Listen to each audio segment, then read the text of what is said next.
Bien, donc on va replanter le décor parce que je pense que c'est important de pouvoir replanter le décor. Il faut voir que la France, depuis Clovis, c'est un pays chrétien, d'accord, qui a vaincu l'arianisme. Vous vous souvenez, à l'époque, on avait expliqué qu'il y avait tout un mouvement qui était tiré de l'arianisme, qui essayait de prendre le dessus sur les autres. Et finalement, Clovis a opté pour le catholicisme, d'accord. En fait, le mot catholicisme est venu au moment des guerres de religion, plus exactement. En fait, c'est pour un petit peu bien voir comment ça fonctionnait. On parlait de christianisme nicéen. Voilà, exactement. On parlait de christianisme nicéen à l'époque. Mais bon, on va simplifier. Depuis Clovis, la France est catholique romaine, et elle a donc vaincu l'arianisme. Donc, c'est important parce que le roi tient son pouvoir du sacré. C'est Dieu qui lui donne, vous savez, il y a le sacre. Donc, il est important qu'il soit catholique. Hein, c'est même indispensable, parce que son pouvoir, sans ça, il ne peut pas le justifier. C'est essentiel, ça. La sacralisation du pouvoir temporel est biblique, oui. Puisqu'on le voit chez David déjà, l'onction. Et il ne faut pas oublier que quand Dieu accorde cette sacralité, il dit aussi qu'elle fera souffrir le peuple. La première chose qu'il dit, vous voulez un roi, vous allez en souffrir aussi. Parce que normalement, il n'y a qu'un seul roi, c'est moi. Mais voilà, donc, et quand je dis du roi, on pourrait parler aussi des présidents, enfin bon, de tous ceux qui gouvernent. Ça suit, vous comprenez bien que ça suit. La grande tentation de ceux qui ont le pouvoir, tout en se reliant à des forces plus ou moins occultes, spirituelles, tout ce que vous voulez, d'un continent à un autre, parce que c'est vrai pour dans toutes les manifestations du pouvoir, ils cherchent à se relier à quelque chose qui justifie, en tout cas qui authentifie leur autorité. Voilà. Alors, dans cette tradition-là, effectivement, et suite à la paix de Constantin, etc., c'était normal qu'il y ait cette sacralisation aussi du pouvoir, puisque à ce moment-là, on pourrait dire que c'était la Pax Romana, c'était la Pax Christiana. Il y avait une sorte de paix. Et voilà, il y a quelque chose de très beau. D'ailleurs, nous sommes pour les rites, nous sommes aussi pour que, d'ailleurs, beaucoup de pays on prête constitution sur la Bible, enfin, aux États-Unis, et tous les pays autour de nous, hein, la plupart, c'est sur la Bible. Donc, sur les pays musulmans, c'est le Coran. Sur les pays... Donc, on voit bien qu'il y a quand même quelque chose de rituel. Et c'est tout l'équilibre après, où il faut être, on disait, lieutenant du Christ, c'est-à-dire tenant lieu. On ne devrait jamais se considérer comme étant propriétaire ou ayant un pouvoir. Le pouvoir d'autorité, comme soit les parents, ce soit des maîtres, on ne tient que de Dieu. Un prêtre, pareil, c'est pas lui. Ni le pape n'est que le doux Christ. Il devrait être le doux Christ sur la terre. Donc voilà, ça c'est incontesté jusqu'à l'arrivée de Luther et de Calvin. Le catholicisme, c'est vraiment la religion du pays. Il n'y a pas de problème jusqu'à Luther et Calvin. Et quand arrive à Luther et Calvin, ceux qui sont attirés par leur thèse, à ce moment-là, on les appelle les protestants. Tout simplement parce qu'ils protestent. Voilà. Vous avez vu, c'est voilà. Donc on appelle les réformés ceux qui sont attirés par Luther, et on appelle les calvinistes ceux qui sont attirés par Calvin. Jusque-là... Hein. C'est dans l'histoire. Après, aujourd'hui, voilà. Pratiquement, tout en étant huguenots ou luthériens, ils sont rassemblés dans une même confédération. Alors, huguenots, ça vient du fait que ce sont les protestants français. Français. D'accord. Oui, il y aura Calvin, etc. Voilà. Et la majorité, enfin la grande majorité des huguenots sont calvinistes. Voilà. Hein, c'est pour planter un peu le décor. Hein. Donc, on se retrouve avec 8 guerres de religion. Ça fait quand même pas mal. entre 1562 et 1598. Et comme tu disais très bien, alors, il ne faut pas imaginer, quand tu dis 8 entre 62 et 98, ça veut dire donc qu'on a à peu près 36 ans.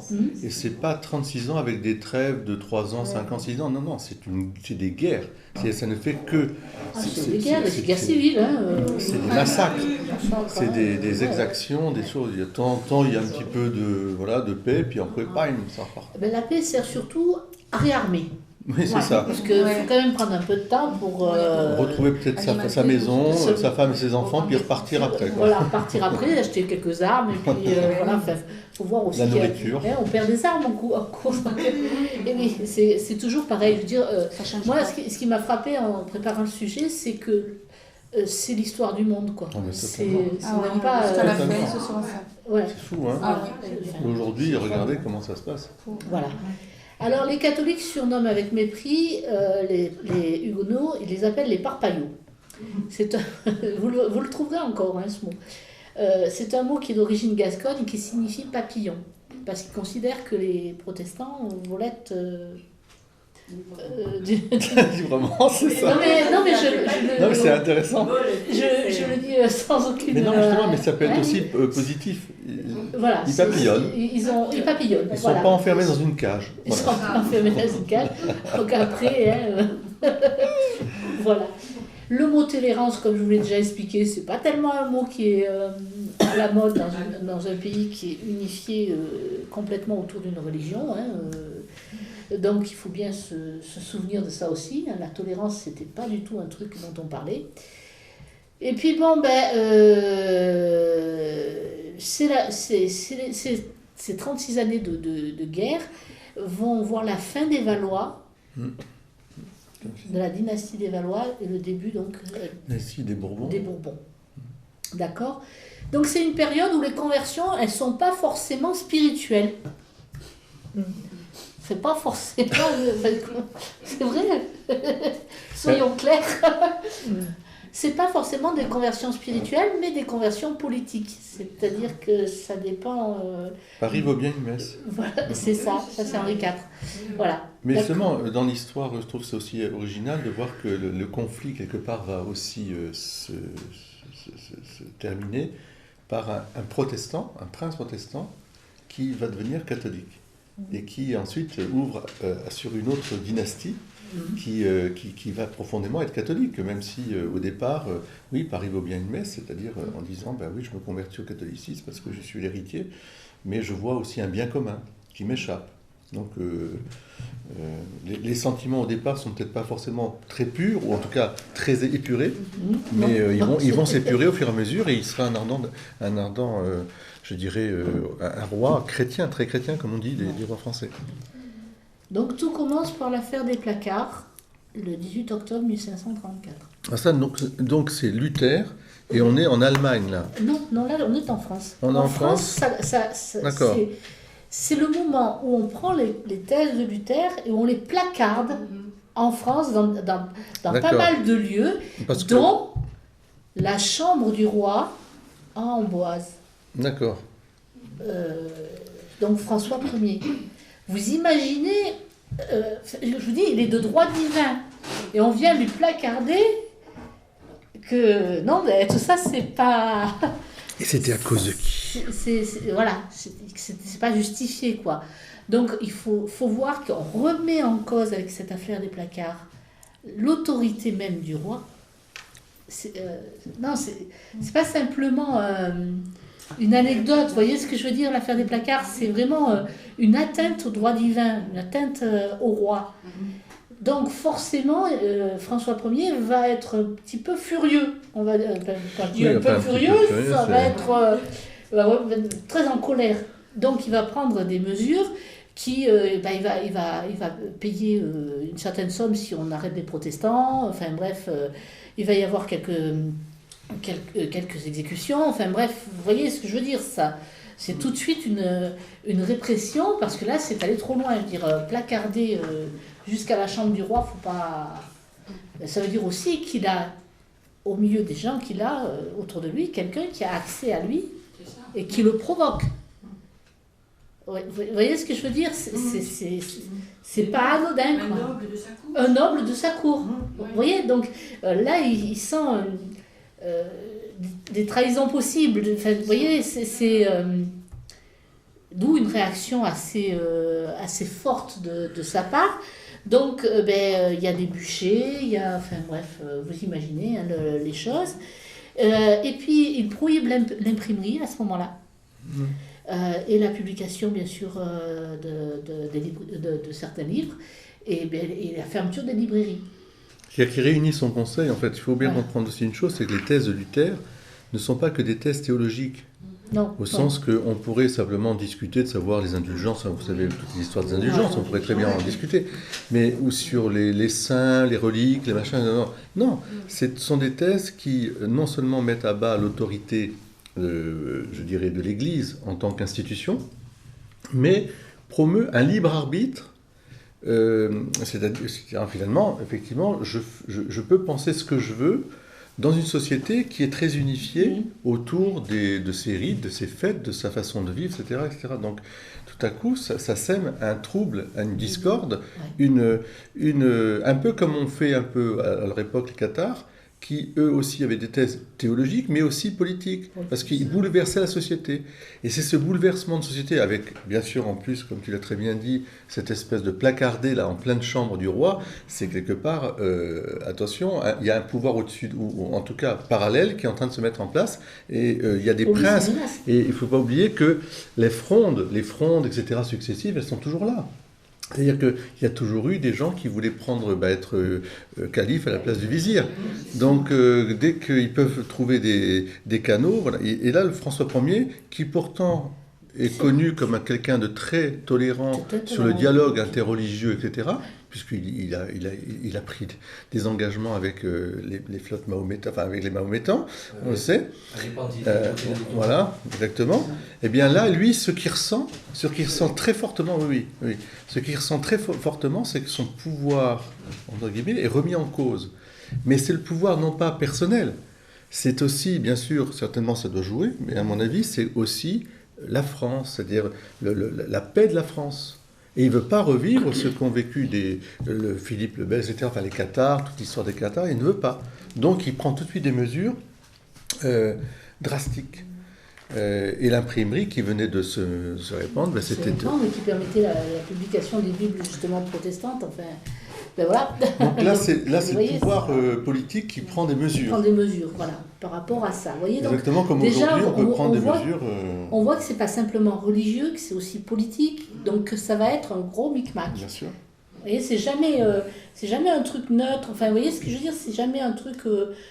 Mais toutes les guerres de succession, donc on va appeler les guerres de succession, elles sont liées au conflit protestant-catholique. Parce qu'à un moment, les princes vont dire, mais moi je suis protestant, c'est la religion de mon État, la religion du prince sur la religion de mon État, je me sépare de la diète, ou je me sépare de l'Empire austro-hongrois, ou je me sépare de l'Espagne, enfin de l'Empire espagnol, parce que je considère que...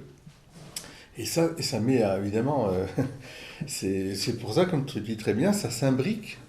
C'est pour ça que nous, en France, les guerres de religion, ce qui est difficile, c'est de pouvoir s'extraire, je dirais, de ces faits de guerre, qui sont affreux, pour pouvoir garder un dialogue fraternel avec nos frères protestants, comme fera François de Sales à Genève, enfin dans le Chablis, etc., pour pouvoir aller vraiment au cœur même de ces idées, au cœur de ces idées spirituelles, pour vraiment œuvrer, pour qu'il y ait une unité de foi, qu'on retrouve l'unité de foi. Et à ce moment-là, il n'y a plus de guerre à ce moment-là. Mais malheureusement, il y a des intérêts politiques qui viennent se glisser. Et ce n'est pas forcément les gens eux-mêmes, mais les princes, parfois, ils prennent un plaisir à vouloir se battre entre eux aussi, hein, et avoir du pouvoir. Donc, il se calme petit à petit parce qu'il a une sœur, sa sœur, qui est protestante. Elle est entourée de protestants. Et donc, elle va faire, si vous voulez, un espèce de contrepoids, vous voyez ce que je veux dire, à sa fureur. Elle va intervenir, vous voyez, pour pas que ça aille... Ce que je veux que vous compreniez, c'est que le protestantisme, c'est un petit peu comme le renouveau charismatique dans les années 70. Ouais. C'est-à-dire, c'est quelque chose de nouveau. Donc les nouveautés, mais qui renouvellent de cette manière. Et là, on a l'impression qu'on se place d'une manière, je lis, je m'instruis, je prie, je comprends. Oui, c'est ça. Tout seul. Et, mais pourquoi, voilà, il y a des choses, etc., etc. Donc il y a des choses qui sont très positives dans ce mouvement, mais qui vont être tout à fait après noyées dans tout ce... Voilà. Et comme dans le renouveau charismatique, il y a des choses qui étaient tout à fait légitimes, puis des choses, il a fallu dire, attention, il y a des dérives sectaires, il peut y avoir des dérives, voilà, tout ce qu'on veut, etc. Donc, à chaque fois, il faut du temps. Comme je reprends aussi toujours l'exemple de la critique rationnelle de la Bible, qui fait partie aussi un livre examen, au sens où on a le droit de lire aussi la Bible, l'Église ne l'interdira pas, mais pas dans la critique historique, il y avait aussi un relent, une tentative un peu trop rationaliste, c'est-à-dire de vouloir expliquer la Bible uniquement avec la raison humaine, sans que, je dirais, l'intervention de Dieu puisse avoir lieu. Vous voyez, par exemple, il n'y a pas de miracle, que des choses qui ont été écrites, etc., parce que Dieu, c'est pas possible. Donc, on exclut que Dieu puisse intervenir. Donc, l'Église va dire, au départ, j'interdis. Et le père Lagrange, qui est dans son procès de béatification, est en cours au Vatican, et dominicain, qui lui avait travaillé sur cette question de la critique historique des Écritures, se verra interdire. Parce que l'Église mettra un frein au début du XXe siècle. Et après, 30, 40, 50 ans après, 60 ans, on reconnaîtra les travaux qu'il a faits. Puis vous voyez, parce que c'était une époque d'ébullition, de conflits, et il y avait plus de tensions que de... Voilà, et l'Église a estimé que... Voilà. Donc, il finit par déclarer qu'il va faire une amnistie générale à condition que les protestants se convertissent dans les 6 mois, quoi, en gros. Et sans ça, ceux qui ne sont pas quittent la France, tout simplement. C'est là que Calvin, d'ailleurs, quitte la France. Bon, après, il y a un court répit, et puis François Ier meurt, et on se retrouve donc avec ses héritiers, d'accord ? Qui sont, pour le dire, quand même en fin de... Voilà, et qui sont donc... il y a d'abord le premier fils de François Ier, mais il a un très court règne, il meurt très vite. Et arrive Henri II. Henri II, c'est le second fils de François Ier, et c'est l'époux de Catherine de Médicis. D'accord ? Donc, c'est sous son règne que se développe le protestantisme, le gallicanisme. Il y a vraiment, sous son règne, gallicanisme et protestantisme. Voilà. Parce que ce qu'on appelle le gallicanisme, c'est une religion catholique, mais du roi. Enfin, on va dire du roi, pour ce que je veux dire, française, face à la romanité. Tout n'est pas faux, c'est-à-dire que chaque culture a le droit d'être reconnue dans sa spécificité, mais si c'est pour opposer à celui qui maintient l'unité de l'Église, qui avait aussi un pouvoir temporel. Enfin, c'est pour ça pour dire que c'est quand même très complexe à chaque fois qu'on étudie ces questions-là, parce qu'il y a tellement de ramifications. Mais en tout cas, le gallicanisme devient quelque chose de dangereux. Parce que, finalement, c'est le catholicisme à la française. Et quand Rome veut intervenir au niveau universel, on dit « Oh oui, mais ça, c'est Rome ». Moi, j'ai déjà entendu, même ici, il y a 10-15 ans, même aujourd'hui, « Oh, c'est le pape polonais ». Quand on dit le pape polonais, bon, c'est pour la Pologne. Oh, ça, c'est le pape argentin. Donc, non, mais d'accord, il est argentin, il est polonais, mais c'est le pape. Donc, comme il aimait l'Argentine, pour François. Hein ? Non, mais ça, oui, non, mais ce que je veux dire par là, tu vois, c'est dangereux. Parce qu'à ce moment-là, au lieu de dire c'est le pape qui parle, tu commences par dire il n'est pas français, donc forcément, il peut pas. Non. Même si je ne dis pas qu'il n'a pas sur sa culture, son origine, pour mieux comprendre comment il dit. Mais malgré tout, le gallicanisme, c'est vraiment aussi, et je suis content que tu aies montré le lien entre les deux, parce qu'apparemment, ils s'opposent. Un gallicanisme, c'est le catholicisme à la française. Donc on va s'opposer aux protestants. Mais quelque part, ils s'opposent eux aussi, ils ont une espèce de libre arbitre par rapport à... Ben oui, quand ça les arrange. Par exemple, la nomination des évêques, la nomination des... Voilà, le pouvoir politique qui veut pouvoir Voilà, vous voyez, contrôler. c'est un ensemble, c'est jamais un truc... voilà. Comme un catholicisme à la chinoise. Voilà. L'église chinoise. Non, il y a l'église catholique, c'est tout. Ah non, mais on veut absolument, c'est comme ça. Donc, mais on est catholique, oui, mais en fait, c'est un catholicisme qui prend ses distances avec Rome et qui entend... derrière, il y a le parti qui pousse. Vous voyez, enfin, tout ça est... Henri II donc, a été marié à Catherine de Médicis parce qu'il y avait des accords qui avaient été passés. Enfin bref, vous savez, les mariages princiers à l'époque, ça se négociait, quoi. Hein, c'était pas... Et elle, qui elle est, elle est florentine. C'est une très riche famille, plutôt très riche famille. C'est la nièce d'un pape. Et ce sera la cousine de notre pape. Donc, vous voyez, c'est une famille... c'est la famille qu'on peut dire qui a la plus d'influence en Europe à l'époque. À l'époque, voilà, exactement. Et donc... Oui. Oui. Disons que oui, il y a une partie, effectivement, tu as raison, mais enfin, on peut dire que sur l'ensemble des autres pays, c'est les Médicis qui règnent, et qui font des alliances, c'est-à-dire c'est le pape qui va bénir leur alliance, leur union. Ils sont jeunes, hein, mais à l'époque, on est tous jeunes et on meurt jeunes. Hein, donc ils sont mariés à 14 ans. Oui. D'accord. Donc voilà. À Marseille. Voilà. Auprès de la bonne mère. Auprès de la bonne mère. Excusez ça revient tout de suite. Voilà. Donc, c'est pas forcément une femme très belle, mais elle est gracieuse, elle est naturellement gaie, elle aime bien les fêtes. Hein. C'est une Italienne. C'est une Italienne, oui. Elle a un gros problème, c'est qu'elle est entourée de mages, d'astrologues, oui. et de Nostradamus. Qui est enterré à Salon. Pour vous donner une anecdote, par exemple, un de ses astrologues va lui dire que son mari va mourir à Saint-Germain. Et elle, tout de suite, elle pense aux Tuileries qui sont en train d'être construites, vous voyez, et que, bon, faut arrêter les travaux, faut tout arrêter. C'est Saint-Germain-en-Laye, tout ça, faut surtout plus y aller. On passe plus par les... Eh bien, il meurt le jour de la Saint-Germain. Voilà. C'est pas du tout... Vous voyez, mais elle n'écoute... Elle a ce très gros défaut d'écouter vraiment les astrologues et de pratiquer la magie. Hein. Elle l'a pratiqué vraiment, c'est pas... Mais il faut voir qu'à l'époque, les Italiens, on va pas... Mais les Italiens, ils empoisonnaient, ils avaient des mœurs un peu... Ils étaient la passion. Ils étaient passionnés, c'est ça qu'il faut dire. Voilà. Ils étaient passionnés. Vous voyez ce que je veux dire? C'était... entre Florence, entre Milan, entre Sienne, entre... Voilà, vous voyez, donc il y avait des conflits comme ça, et ça se réglait discrètement, parce que l'empoisonnement, c'était pas un truc qui se voyait beaucoup, hein, vous voyez, ça se réglait à coups de magie. Les Borgia. Voilà, vous voyez ce que je veux dire, vous avez entendu parler de tout ça, elle était italienne et elle avait ce gros défaut. D'ailleurs, son mari lui disait, tu m'empoisonnes.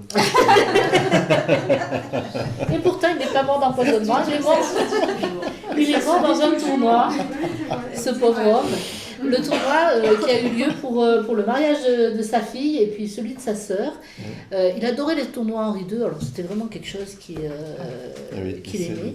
Et il voulait un tournoi, vous savez qu'à l'époque, les chevaliers, hein, on en avait parlé, les tournois.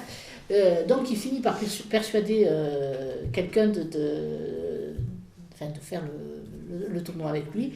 Et au cours du tournoi, il est gravement blessé à l'œil et il va mourir quelques temps plus tard. Il a fait un test PCR qui a mal tourné, c'est tout. Il a fait un test PCR qui a mal tourné, voilà. Un peu trop profond, le test PCR. Bon. Oui, c'était des joutes, mais c'est des joutes qui pouvaient être meurtrières, évidemment. De toute façon, comme dans tout combat. Si tu meurs, tu meurs. Si tu me fais rire, ça fait aller. Donc, il fallait ouvrir le bon œil. Bon. Oui, et chasser le mauvais œil. Il s'est mis dans l'œil. Ça voit qu'il y a pas d'expression comme ça. Donc voilà, au début, pendant les 10 premières années, ils n'ont pas d'enfants, puis après, ils vont avoir 10 enfants. D'accord. Voilà, d'un coup, voilà. Mais il faut dire, elle a 14 ans, 24 ans après, elle a 24 ans, donc je veux dire, bon. Elle a 24 ans, ouais, donc vous voyez, ça fait Les quand même enfants, une belle c'est tous les famille. ans, hein, donc. Et sur ces 10 enfants, 3 seront rois de France. Donc c'est quand même pas rien.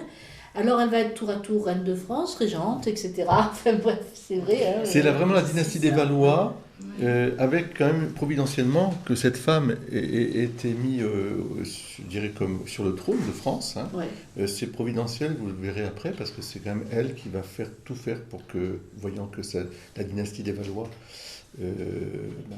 va un petit peu s'estomper, elle va arranger pour que la continuité parce qu'en France, la succession des rois se fait par les hommes, pas par les femmes.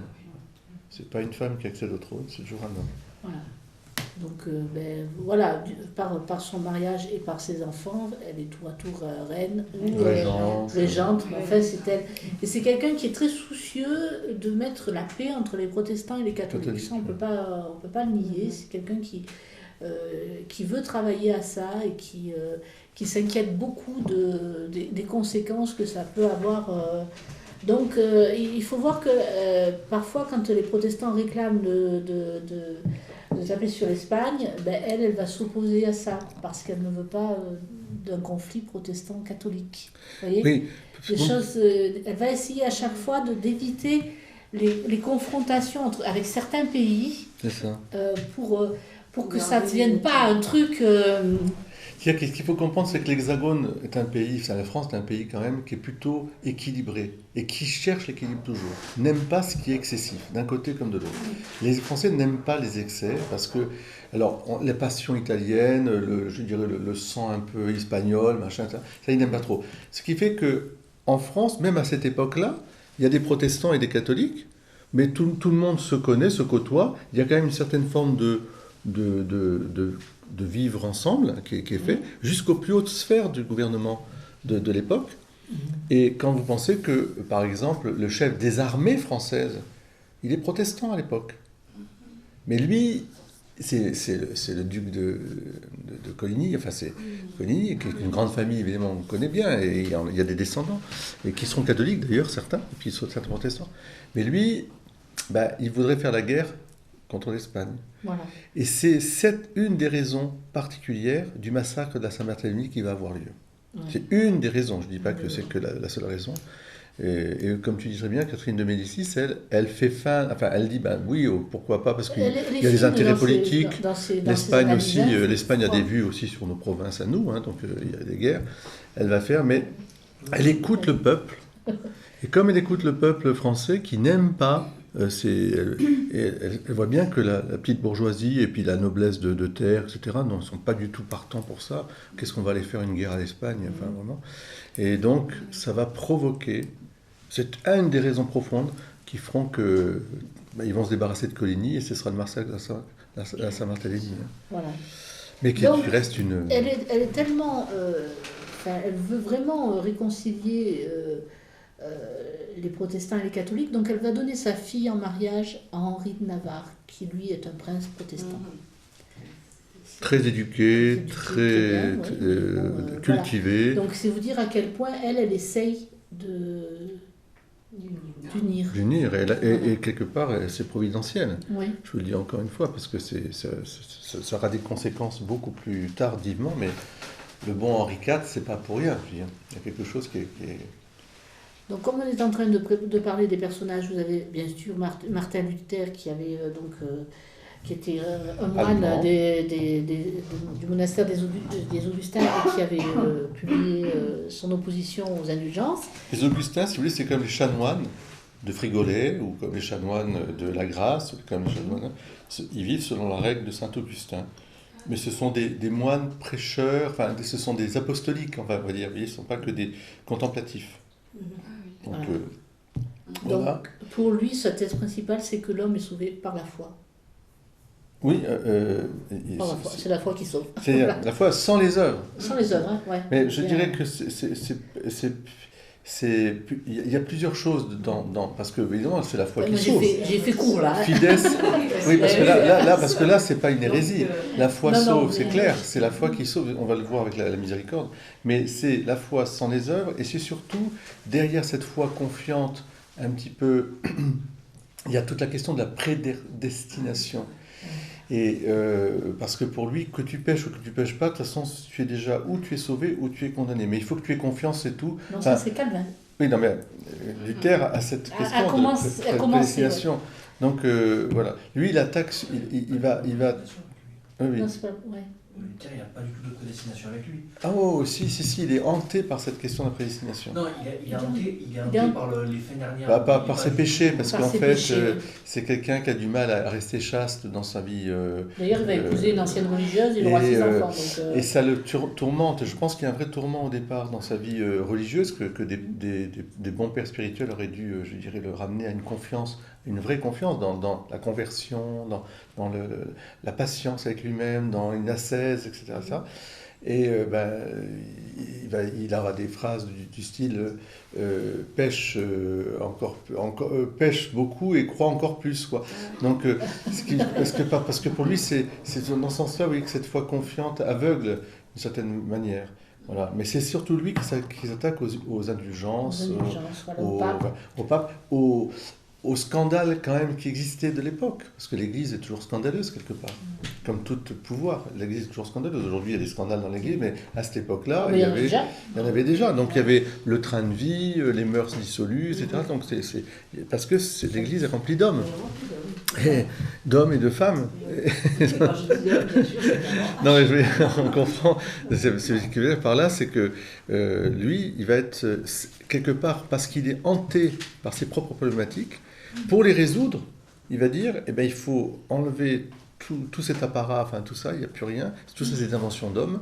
L'Église, c'est la Babylone, il va l'appeler la Babylone, la prostituée, la grande prostituée.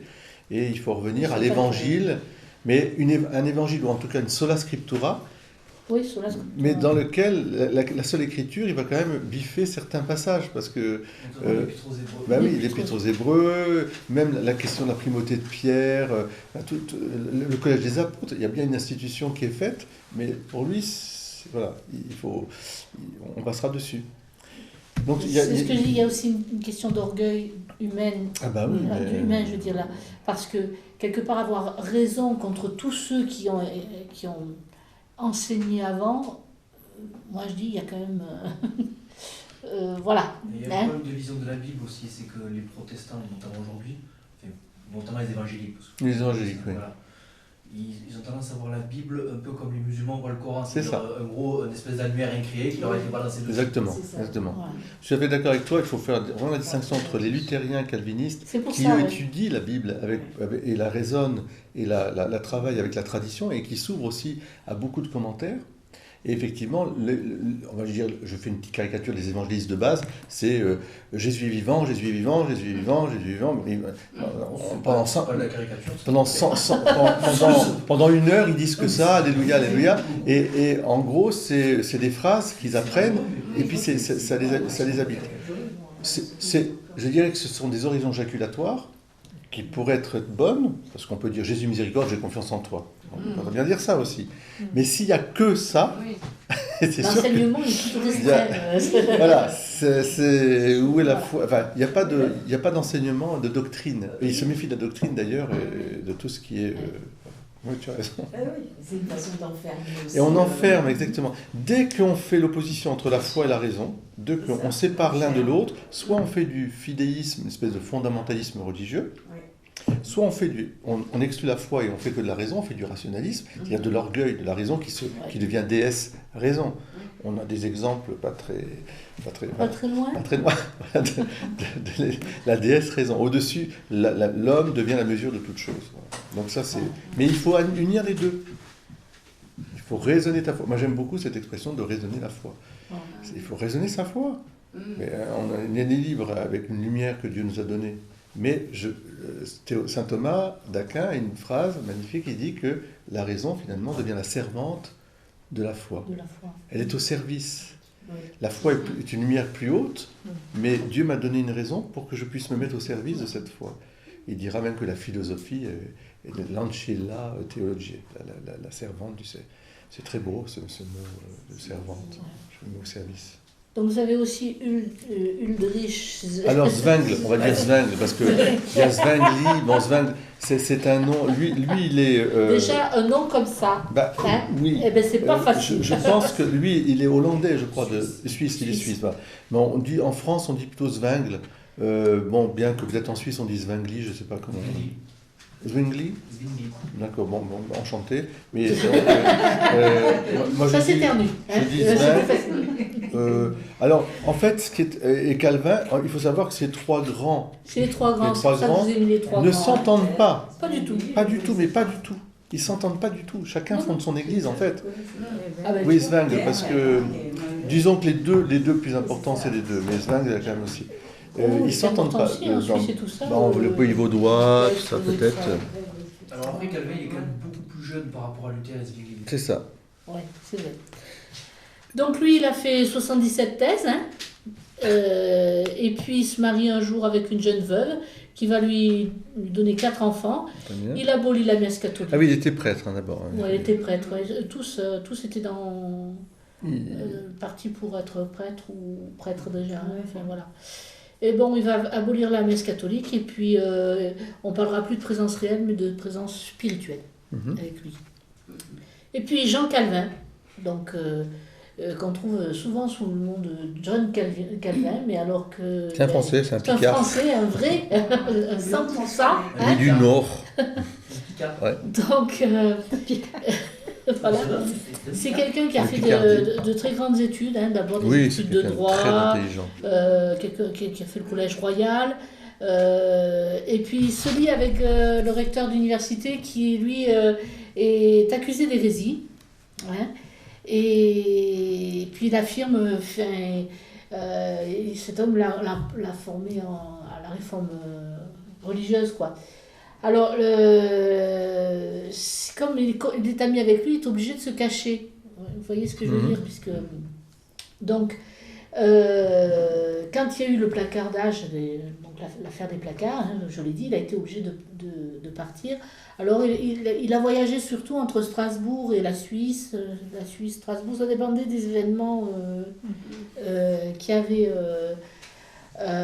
et finalement, il devient pasteur et il épouse une jeune veuve, hein, qui va mourir très vite d'ailleurs, et il ne se remariera pas. Alors j'ai ri parce que dans sa biographie, j'ai lu que s'il s'était marié, c'était par opposition au catholicisme qui interdisait le mariage. Est-ce que c'est pas un peu le contraire en fait, hein? au fond? Est-ce qu'ils n'ont pas changé les choses parce que, justement... Ils s'opposaient au catholicisme, non, c'était une opposition. Oui, c'est une opposition, mais eux, voilà. Ils sont mariés. Ils sont mariés, ouais. Oui, mais il faut dire aussi que la plupart, comme tu disais très bien, sont des prêtres et ils quittent l'état sacerdotal, puisqu'il n'y a plus de messe, il n'y a plus de, il n'y a pas de sacrement, enfin tout ça.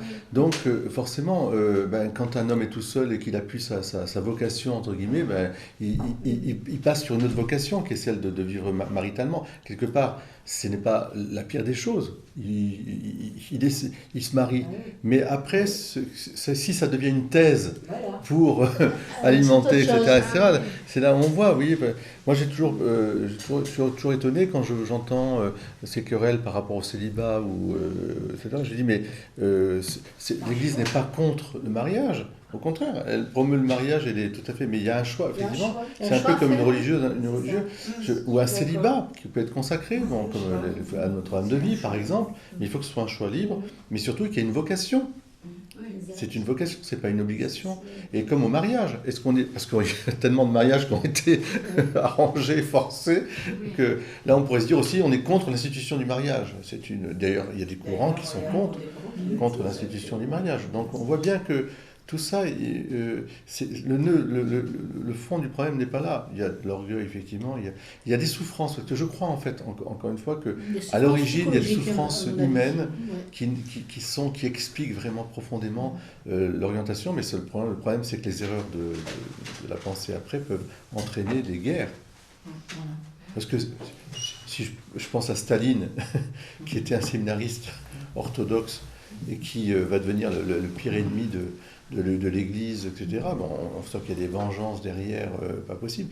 Et dans les révolutionnaires de la France, au moment de la guerre des révolutions, il y a des prêtres, jureurs ou autres, qui vont devenir des pires bourreaux voilà, des gens. Bon. Il y a tellement de ressorts. Le problème, c'est que là, on va toucher quand même un équilibre politique. Et c'est ça qui est terrible, c'est qu'au lieu de garder que l'Église puisse traiter ça entre théologiens d'une manière générale, ça devient tout de suite des revendications géopolitiques, culturelles, et ça met tout en cause. Et alors là, les puissances se mettent à faire la guerre. Ça va être des guerres, c'est des guerres. C'est pas simplement, moi je suis pas d'accord avec toi, dehors de ma maison, voilà, non. C'est carrément des guerres. Donc lui, il proclame la souveraineté absolue de Dieu, bien sûr, et c'est lui qui va développer le concept de prédestination, qui consiste à expliquer que Dieu choisit ceux qui vont avoir la vie éternelle et ceux qui ne l'auront pas. Il parle de cela parce qu'il dit qu'en désobéissant à Dieu lors du péché originel, l'homme est devenu esclave du péché et donc privé du libre arbitre. Il y a une négation chez Calvin du libre arbitre. On est déjà orienté. Voilà. Donc ces idées vont beaucoup s'exporter vers le nord. Vous voyez, ça va partir de. Donc quelles sont les différences entre le luthéranisme et le calvinisme, parce que c'est quand même important de le comprendre. La croyance au salut du calvinisme est celle de la prédestination, donc que quelques élus. Et ça va vous rappeler aussi dans certains mouvements qu'il n'y a que quelques élus, d'accord ? 144 000. Alors que le luthéranisme croit que n'importe qui peut atteindre le salut par la foi et la lecture de la Bible. Voilà. Vous voyez ce que je veux dire ? Donc là, il y a une restriction de vraiment. Puis cette idée que c'est prédestiné, c'est assez embêtant quand même. Ça veut dire que vous naissez, quoi que vous fassiez, même si vous essayez de... Dieu, il avait décidé que vous étiez... Voilà, c'est lui qui vous met en enfer. Voilà. Donc, vous voyez le problème que ça pose quand même. C'est pas un petit problème. Vous voyez ? Il a poussé le raisonnement de Luther beaucoup plus loin. De Zwingli, voilà. Voilà. Donc, le calvinisme insiste sur la souveraineté absolue de Dieu, alors que le luthéranisme croit que l'homme contrôle certains aspects de la vie. Vous voyez, il y a quand même le libre arbitre encore chez Luther, qu'il n'y a plus du tout chez Calvin à la suite. Et que vous retrouvez du coup maintenant. Je vous dis, si vous écoutez les raisonnements des gens, selon les mouvements, non mais c'est vrai. C'est vrai. Voilà. J'ai peur à la maison. Oui, voilà. C'est pas toujours facile, parce que c'est pas facile, parce qu'elle s'accroche quand même. Elle s'accroche à ses parents, c'est normal. C'est normal. Mais elle en revient toujours bouleversée quand c'est comme ça, parce que ses parents l'ont exclue, finalement, et elle a du mal à accepter ça. Bien sûr. Mais oui, parce qu'il y a ceux qui sont difficile à expliquer, c'est difficile. Élus et ceux qui ne le sont pas. Voilà. Mais d'abord, elle nous l'a dit, ça. Ouais. Nous, mes parents, il y a des élus. Il y a des élus, oui, c'est ça. Tel est élu, donc c'est lui qui va diriger ça.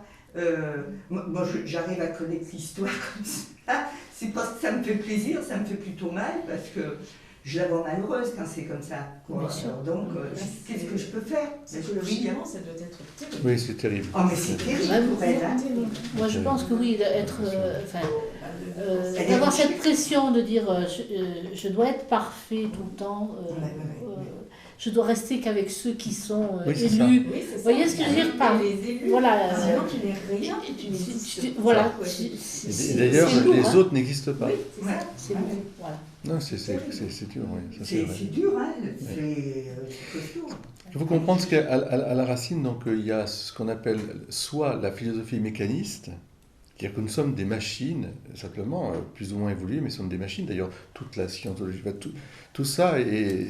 Le transhumanisme. Le transhumanisme, etc. Donc, et si c'est ça, on aboutit à des systèmes politiques mondialistes et je dirais totalitaires. Totalitaire, oui. C'est-à-dire qu'ils contrôlent tout, puisque de toute façon, on n'est que des... On doit être conditionné. Voilà. Donc tout ce qui est un peu mouvement libertaire, entre guillemets, en tout cas de réflexion, de prise de position, tout ça, c'est à contrôler. Donc on contrôle au maximum, etc. Je dirais que c'est une caricature, évidemment, je simplifie évidemment, parce qu'il y a aussi... Bon. Et de l'autre côté, si ce n'est pas le mécanisme, ça peut être aussi l'autre tentation, c'est la liberté individuelle poussée à l'extrême, qui fait que en fait, il n'y a pas de vérité, il n'y a pas de bien commun, il n'y a que ma vérité, ce que je veux faire, ce que je ressens sur le moment. C'est les pubs aujourd'hui, si vous regardez bien les publicités d'aujourd'hui, elles oscillent entre les deux, puisqu'on a un prêt à penser, un prêt à bouffer, un prêt à... etc., qui est conditionné, mais en même temps, on vous dit, c'est la grande... à cause de l'écologie, machin, on dit, personne ne peut m'empêcher d'être ce que je veux être sur le moment. C'est-à-dire, dans le mouvement du gender, c'est un peu ça. C'est-à-dire que la société vous a conditionné à être un homme ou une femme. Tu peux choisir ce que tu veux en fonction de ce que tu ressens sur le moment. Cette semaine, tu veux être quoi? Un homme, une femme, un neutre, etc. Donc, vous voyez, on est dans les... Et donc l'État oscille entre ça et ça, et donc il faut absolument accorder partout, que tout soit au même niveau. Voilà. Et on est dans ces... On est toujours dans cette même optique, en fait, si vous voulez. C'est toujours les idées nouvelles et les idées... vous voyez, comme s'il y avait...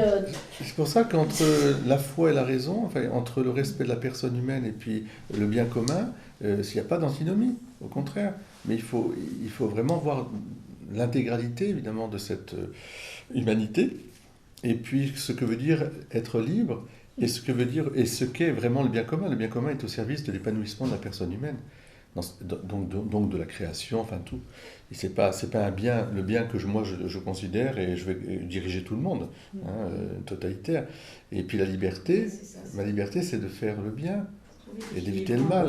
C'est de mettre toutes mes capacités à pouvoir choisir le bien et éviter le mal, pour apporter ma contribution à ce monde, et être, je dirais, être donc, entre guillemets, créateur, c'est-à-dire, en tout cas, être entreprenant du bien.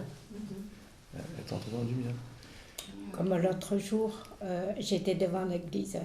Elle me dit, Madame, l'église, elle ouvre à quelle heure? Moi, j'ai dit... Là, je suis venue parce que je suis là. Et bien, normalement, l'église, elle ouvre le samedi matin, 8h30. Il y a une messe. Et après, elle me dit, je voulais mettre une siège pour quelqu'un, parce que je ne suis pas croyant.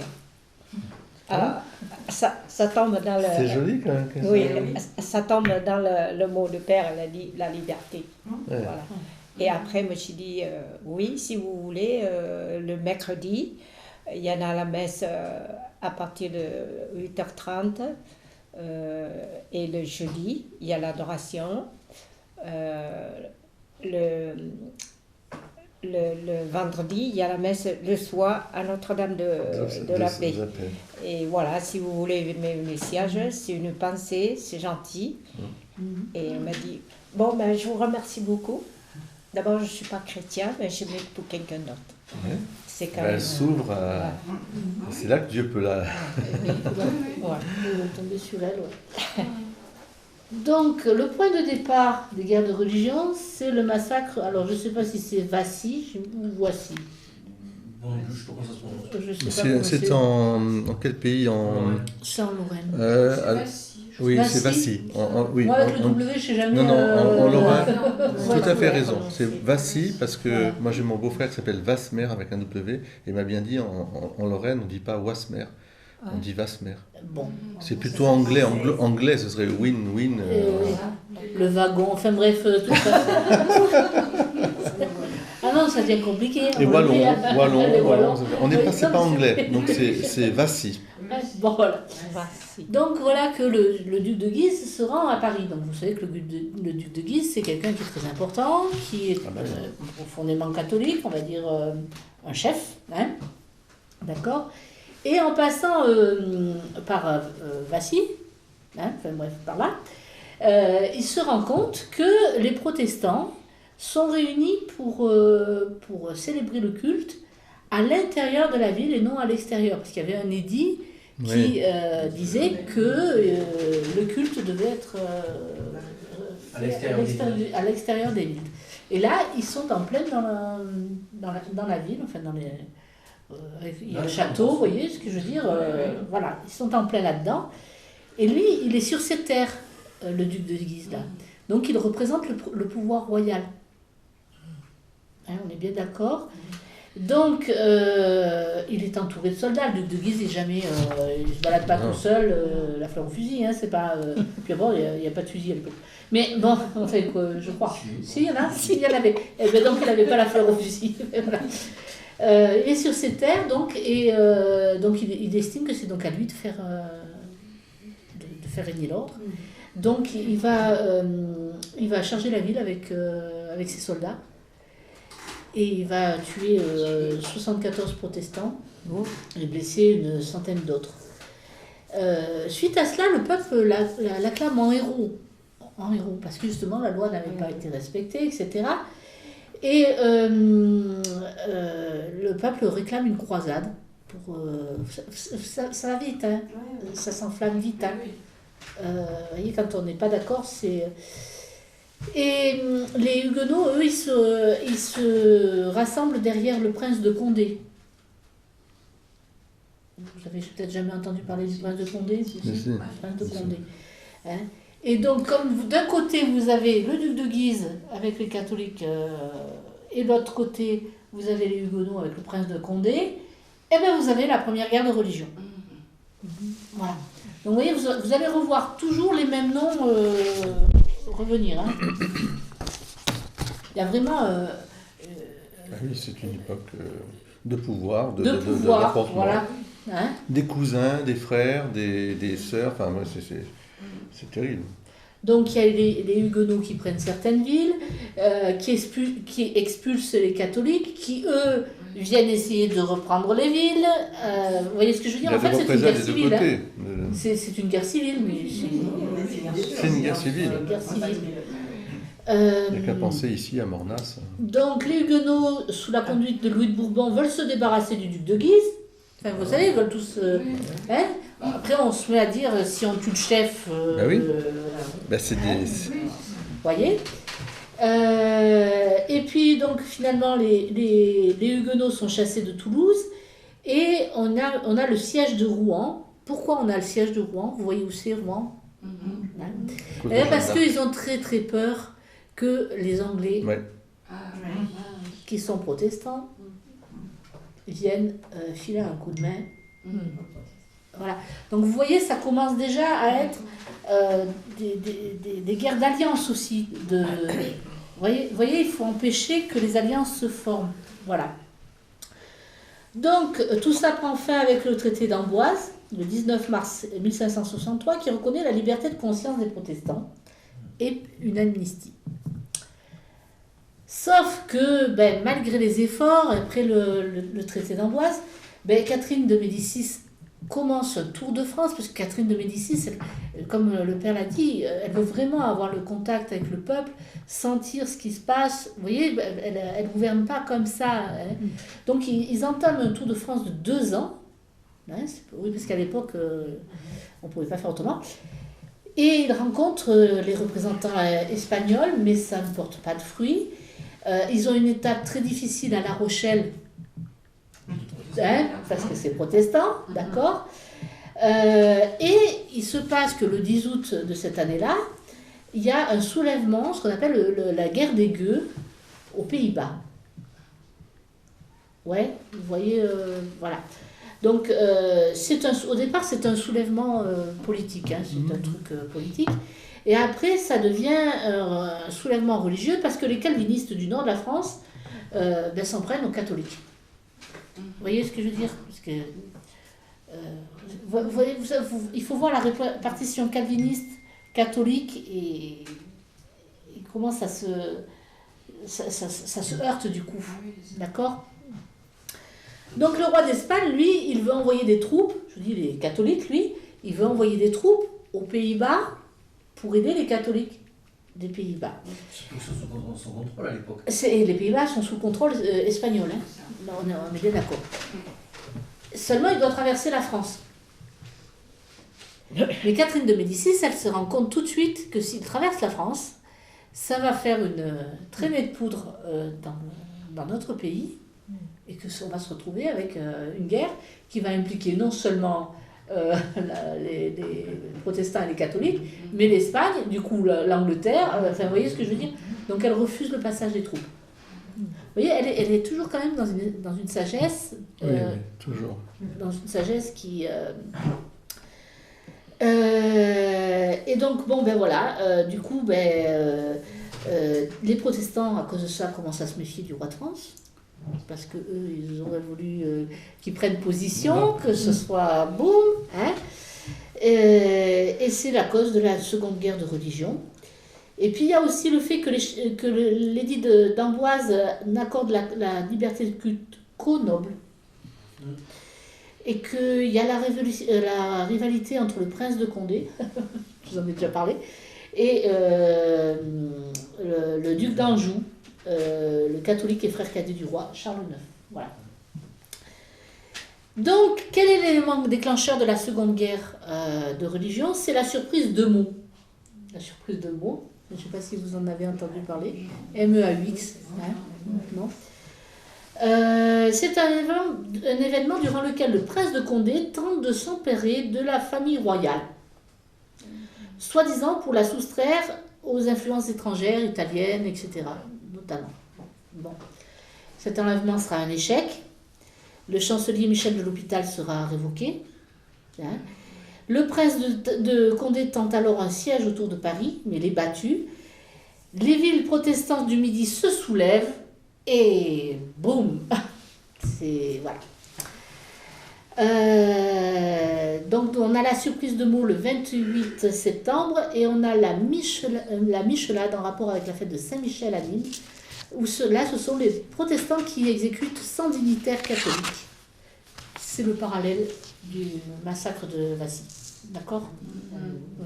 Donc c'est pour ça que je vous dis, faut pas chercher, ça se massacre dans les deux sens. Hein. Il n'y a pas de, je veux dire, il y a des morts de tous les côtés. Hein. C'est pas, on n'est pas dans. Non, bien sûr que non. C'est les passions qui prennent le dessus. Et voilà. Ce sont des guerres, hein. C'est pas des. Donc, ouais, on signe un traité. Et ben ça dure 6 mois. Hein. Je veux dire, aujourd'hui, regarde ce qui se passe. Oui, c'est ça. Comme disait le père Pedro à Poutine, il dit, mais enfin, ce sont tes frères.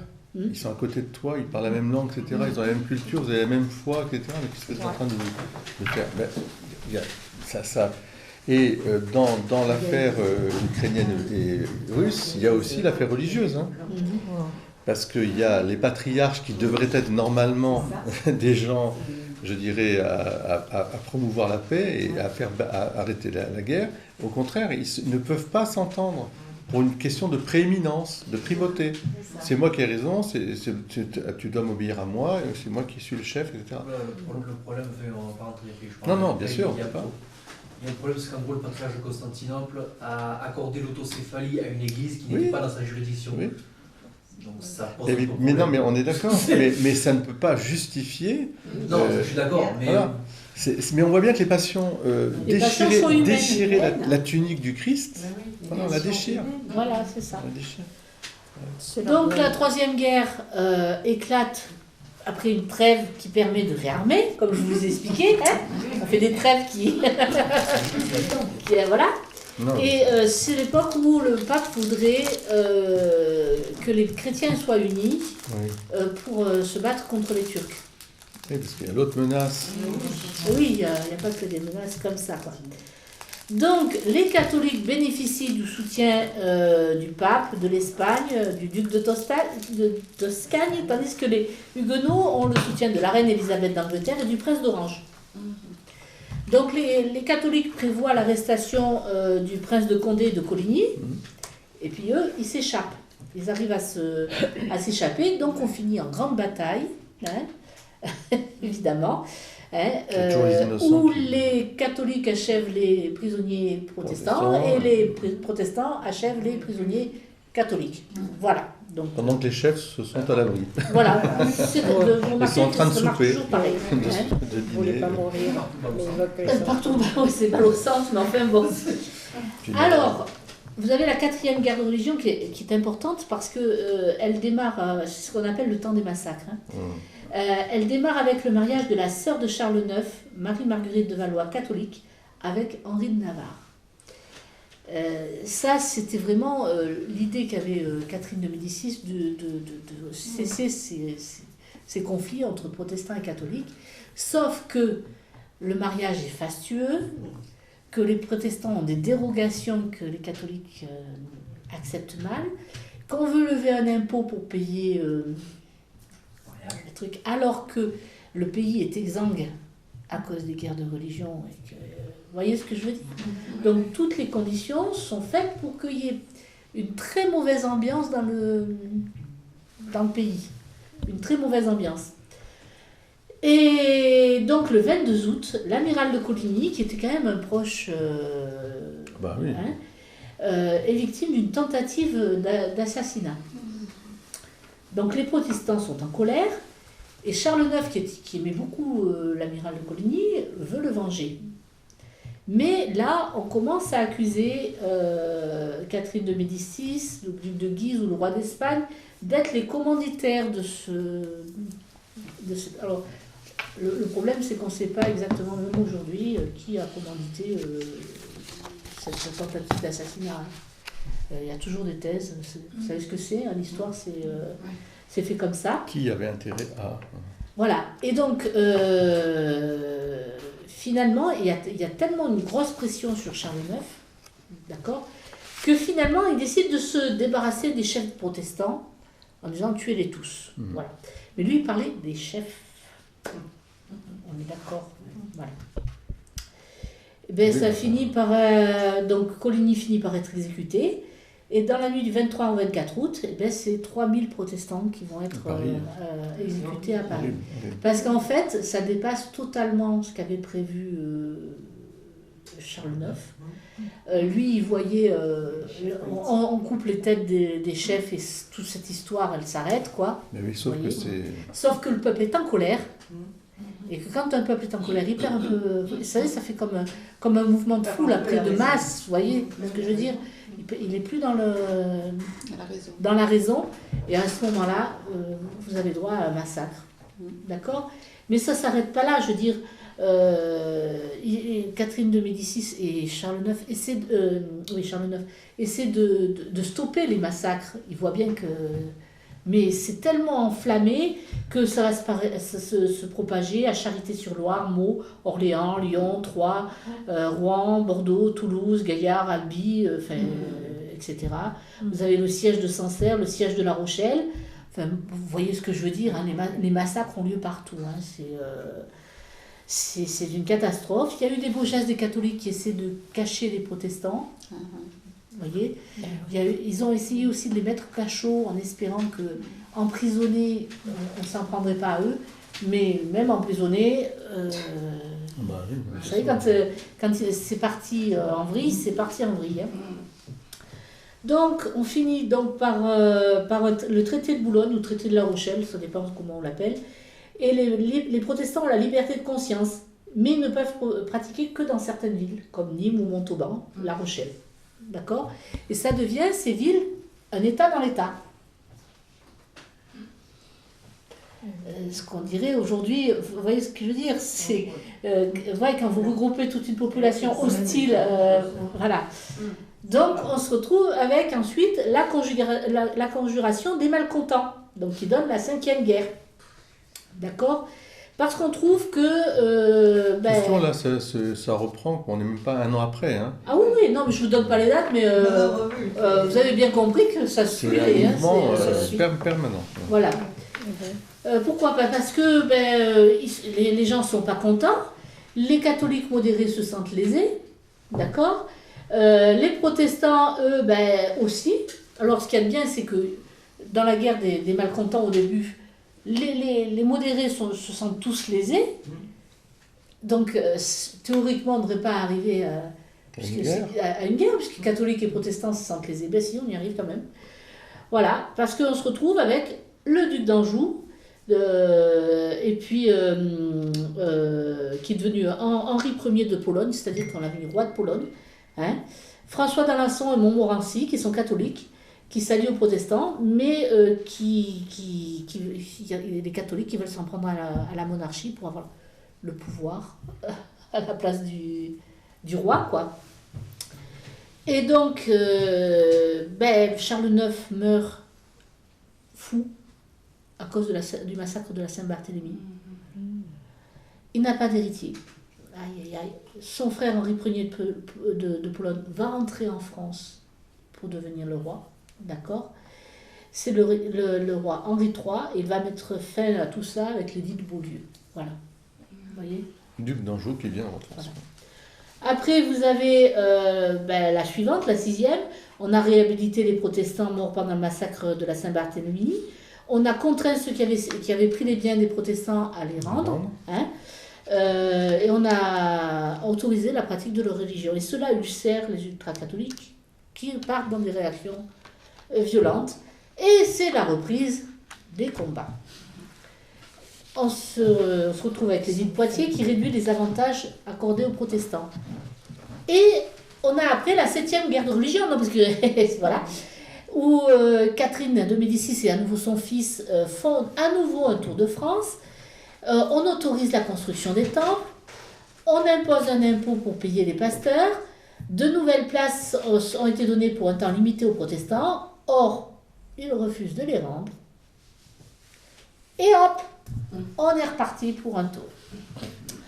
Oui, non, parce que... non, vous voyez ce que je veux dire ? Oui.